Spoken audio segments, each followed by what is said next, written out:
시청자 여러분, 이 다스와 BBK에 대한 검찰 수사 궁금하시죠? 결론부터 말씀드리면 별로 진척이 없다고 합니다. 예를 들어서 시민단체가 지난 7일에 다스 실소유주와 정호영 전 특검을 고발을 했었는데 2주가 지나지 않았습니까? 근데 검찰이 고발인 조사조차 하지를 않고 있다고 합니다. 그래서 검찰이 수사 의지가 없는 것 아니냐, 이런 의구심이 커지고 있고, 이런 의구심 뒤에 윤석열 서울중앙지검장을 비롯한 몇몇 검찰 간부가 이 정호영 특검팀에 있었기 때문에 이걸 의식하고 있는 것 아니냐, 또 이런 분석도 함께 나오고 있는데요. 이 문제 한번 짚어보겠습니다. 국회 법제사법위원회 소속 더불어민주당의 박주민 의원 연결합니다. 여보세요. 예, 안녕하십니까. 예, 안녕하세요, 의원님. 한 2달 전쯤에 바로 이 문제로 의원님하고 인터뷰했던 거 기억나시죠? 네, 기억납니다. 예, 윤석열 지검장이 정호영 특검팀에 있었는데 이게 수사가 제대로 될까? 그때 그러니까 이렇게 제가 질문을 드렸을 때 그래도 의지는 충분히 있을 것이라고 말씀을 하셨는데, 네. 다시 여쭤보겠습니다. 의지가 있는 것 같습니까, 의원님? 그때도 이제 제가 말씀드렸지만 국정감사 시기에 예. 윤석열 지검장에게 이 부분에 대해서 제가 직접 질의를 했고 질의에 대해서 윤석열 지검장이 특검 당시 본인이 맡았던 파트, 본인이 맡았던 역할은 이명박 전 대통령이 옵셔널 벤처스 주가 조작 사기 사건에 관련되어 있느냐라는 부분이었는데, 네. 그래서 이제 다스의 어떤 실수 문제라든지 지금 얘기 나오고 있는 비자금 문제라든지 이런 부분은 자신이 담당했던 부분과 상관이 없기 때문에 조사나 수사하는데 전혀 지장이 없을 것이다, 이렇게 얘기를 했었습니다. 자, 그러면 추가해서 이 질문을 드려야 되는데, 지금 고발건이 몇 건이 있는데 지금 그러니까 크게 대별을 하면 네네. 다스 실소유주와 정호영 전 특검을 고발한 건이 하나가 있고, 그다음에 또 한 가지 이제 BBK 주가 조작 사건에 대한 고발건이 있단 말이에요. 이게 지금 그 서울중앙지검 그 담당 부서가 다른데, 네. BBK 주가 조작 사건 같은 경우는 서울중앙지검 첨단범죄 수사 1부에 배당이 됐는데, 네. 이 부장이 신봉수 부장, 이 신봉수 부장도 당시 정호영 특검팀에 파견 나갔던 그 검사고요. 네. 근데 이 사건 같은 경우도 2달이 넘었는데, 이거는 2주가 아니라 2달이 넘었는데 별로 진척이 없다, 또 이런 지적이 나온단 말이에요. 어떻게 봐야 되는 겁니까? 뭐 관련된 사건의 구체적인 진행 내역이나 이런 부분은 저도 알 수가 없습니다. 예. 없고, 다만 아까 말씀드렸다시피 이제 국정감사 시에 제가 질의를 했고, 질의에 대해서 이제 윤석열 지검장이 자신 있게 답변을 했고, 그래서 그런 부분을 좀 믿고 있는 상황인 것이고요. 예. 구체적인 수사 상황에 대해서는 제가 아까 말씀드렸던 것좀 잘 모르기 때문에 지금 뭐라고 평가하기는 좀 어려울 것 같습니다. 그러니까요. 그러니까 저도 이렇게 좀 질문을 드리는 이유가 이제 상황 때문인데, 예를 들어서 정호영 전 특검에 대한 고발건 같은 경우는 지금 공소시효가 2달밖에 안 남았다는 거 아니겠습니까? 네네네. 근데 이제 시작을 해도 그러니까 시간이 빠듯할 것 같은데. 네. 아직 그 움직임이 없다고 하니까 이거 그러니까 결국은 이거 흐지부지 되는 것 아니냐. 또 언론도 이 점을 지적을 하고 있단 말이에요.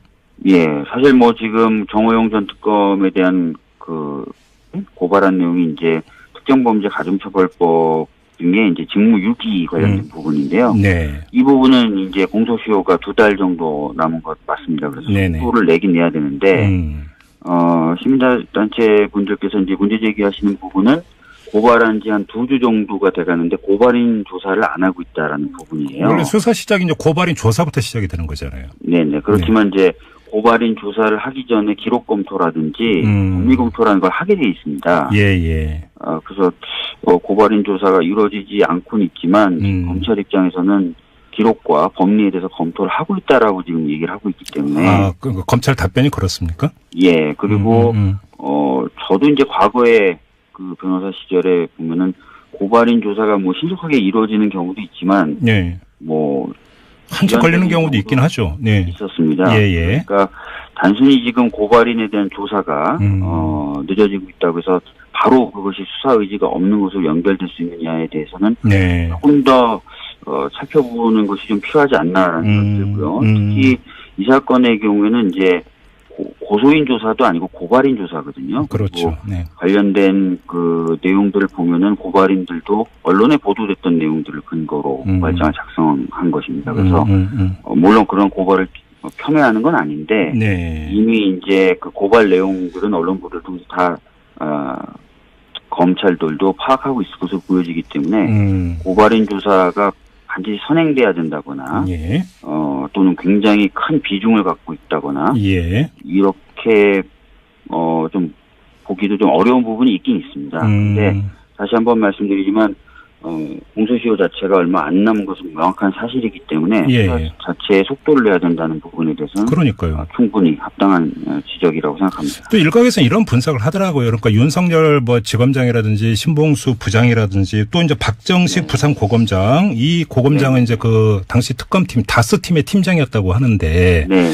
결국 이제 현재 검사들이 연결이 되어 있는데 네. 이게 이제 그 전에 변창원 검사 사례처럼 이게 혹시나 불똥이 이상하게 튀어버려 버리는 것을 어떤 우려하면서 이게 몸을 사리고 있는 것 아니냐. 수사 일선에서 또 이런 분석도 있는 것 같은데요. 글쎄요. 이거는 제가 보기에는 약간 그 사건하고는 좀 다르죠. 왜냐면은 고발 내용 자체도 어떤 범법행위가 있는데 그 범법행위를 좀 직무를 유기하면서 제대로 처리하지 않은 것 아니냐라는 거고 그것은 실제로 직접 좀 깊이 관여했던 사건이죠. 예. 약간 성격은 좀 다르다고. 물론 그렇긴 하죠. 네. 예.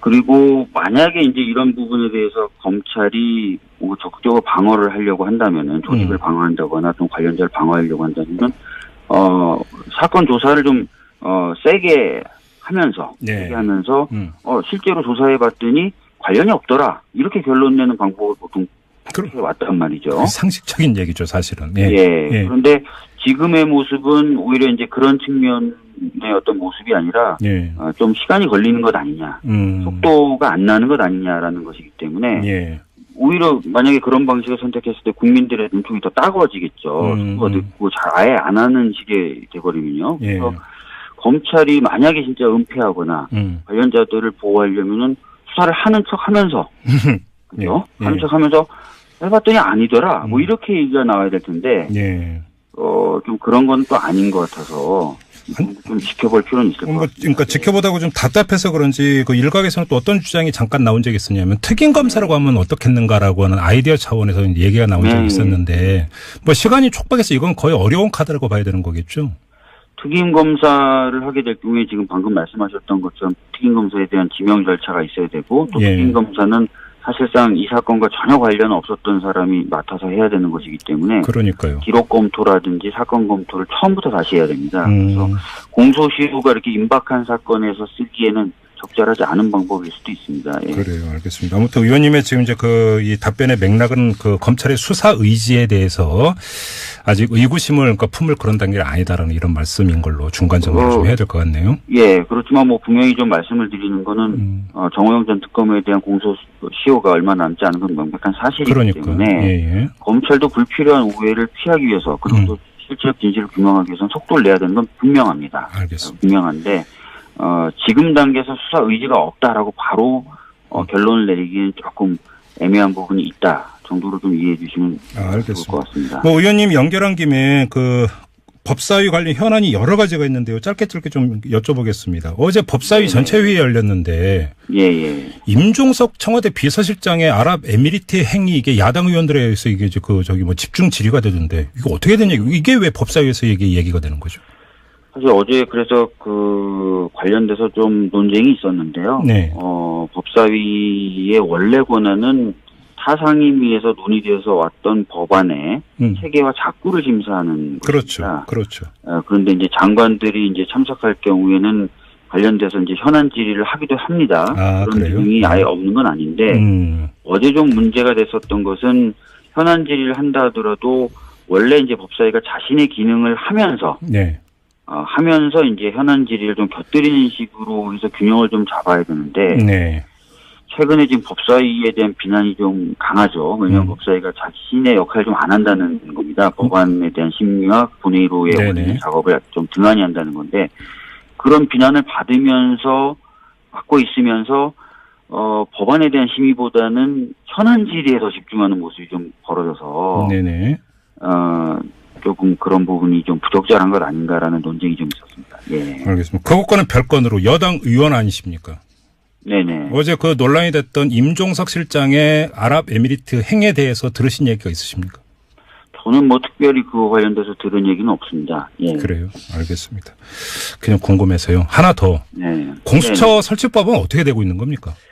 오늘 저희 적폐청산위원회 차원에서 기자회견도 좀 했습니다. 예. 공수처 설치 관련돼서 예. 본격적으로 좀 논의를 하고 통과를 시켜달라. 국민분들 중에 80%가 여론조사를 해보면 공수처의 설치를 지지하거든요. 그래서 해달라고 좀 기자회견도 했는데 야당 그중에서 특히 이제 자유한국당 쪽에서 좀 이것을 반대하고 있는 기류고 네. 그래서 잘 논의가 안 되고 있습니다.